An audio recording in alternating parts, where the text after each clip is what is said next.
सोचिए, एक लड़का है, नाम नहीं लेंगे, पढ़ाई में ठीक था, पेरेंट्स ने कहा बस नौकरी लग जाए, जिंदगी सेट है। उसने मेहनत की, डिग्री ली और फाइनली नौकरी लग गई। शुरुआत में सैलरी थी सिर्फ 25,000 रुपए, फिर सैलरी बढ़ी 50,000, फिर 1 लाख और धीरे धीरे सैलरी पहुंच गई 2 लाख रुपए पर मंथ। लोग कहने लगे बहुत अच्छा कमा रहा है। लेकिन 30 की उम्र में होम लोन, कार EMI, बच्चों की स्कूल फीस और पेरेंट्स का मेडिकल खर्च।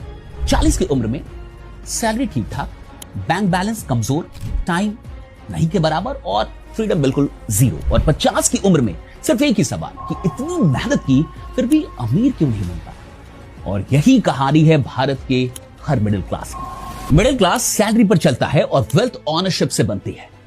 याद रखिए, इनकम लीनियर है, वेल्थ लीनियर नहीं है। सैलरी हर महीने आती है, टैक्स कटता है, लिमिट होती है, लेकिन वेल्थ बनती है। 5 गोल्डन रूल्स क्या क्या हैं? अगर आप एक ट्रेडर हैं, चाहे आप स्टॉक मार्केट ट्रेडर है या फिर क्रिप्टो में ट्रेड कर रहे हैं या फिर फॉरेक्स में ट्रेड कर रहे हैं, ये सबके लिए। और ये 5 गोल्डन रूल्स अगर आपने इसको अपनी जिंदगी में अप्लाई किया तो चांसेस हैं कि आप सच में डिसिप्लिन्ड ट्रेडर बन पाएंगे। देखिए, पहला रूल कहता है कि never risk 100% of your capital on a single trade. कभी भी सिंगल ट्रेड पे अपना पूरा का पूरा कैपिटल दांव पे नहीं लगाना चाहिए। यानी अगर 20,000 रुपए हैं तो 20,000 पे 20x लेवरेज लेके 4 लाख नहीं लगाना चाहिए।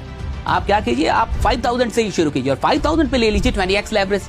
अभी 15,000 बचा के रखिए। ये काफी इंपॉर्टेंट है, क्योंकि देखिए मेन क्या, अपने अकाउंट को पहले तो बचाइए। Protect your account first, survival comes before profit. Profit का बाद में सोचा जाता है, ट्रेडर पहले सर्वाइवल का सोचता है, प्रॉफिट बाद में। पहले लॉस ना हो इसकी तैयारी करनी पड़ती है।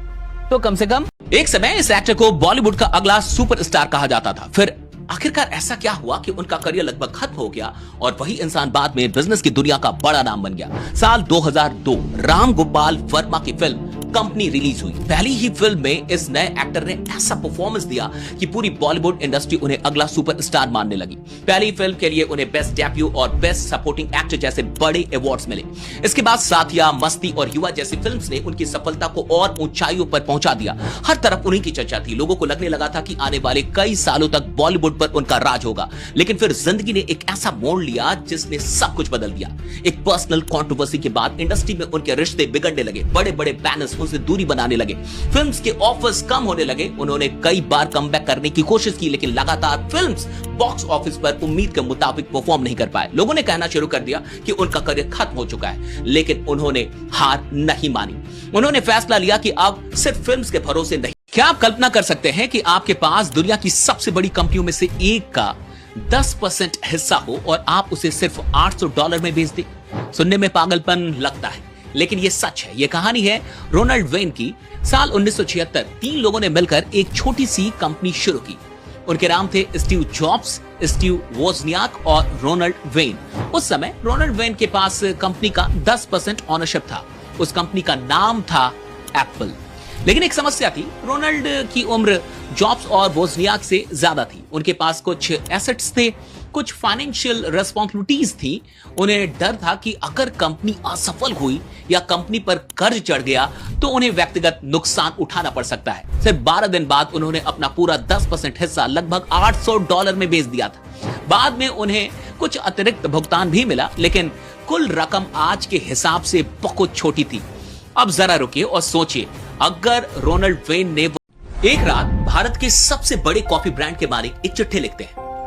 उस चिट्ठी में एक ऐसी लाइन होती है जो लाखों लोगों को हिला देती है, और वो लाइन थी कि मैं एक एंटरप्रेन्योर के रूप में असफल रहा। कुछ घंटों बाद उनकी मौत की खबर पूरे देश में फैल जाती है। अगली सुबह पीछे बचता है एक बिजनेस, 7,000 करोड़ रुपए से ज्यादा का कर्ज, हजारों कर्मचारियों का भविष्य और एक परिवार जिसकी दुनिया उजड़ चुकी थी। हर कोई कह रहा था कि अब सीसीडी का अंत लगभग तय है, इसे कोई नहीं बचा सकता। लेकिन कहानी यहां खत्म नहीं होती। एक महिला सामने आई।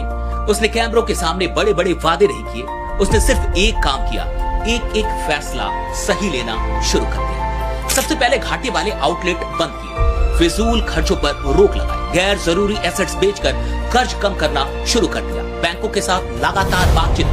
कंपनी का पूरा फोकस फिर से कोर बिजनेस पे लगाना शुरू। क्या हो अगर मैं आपसे कहूं कि एक छोटे से होस्टल रूम से भरा एक एआई टूल इतना पावरफुल हो गया कि दुनिया की सबसे बड़ी टेक कंपनियां उसके सामने झुक गई और फिर उसे खरीदने के लिए इलॉन मस्क ने 5,70,000 करोड़ का ऑफर दे दिया।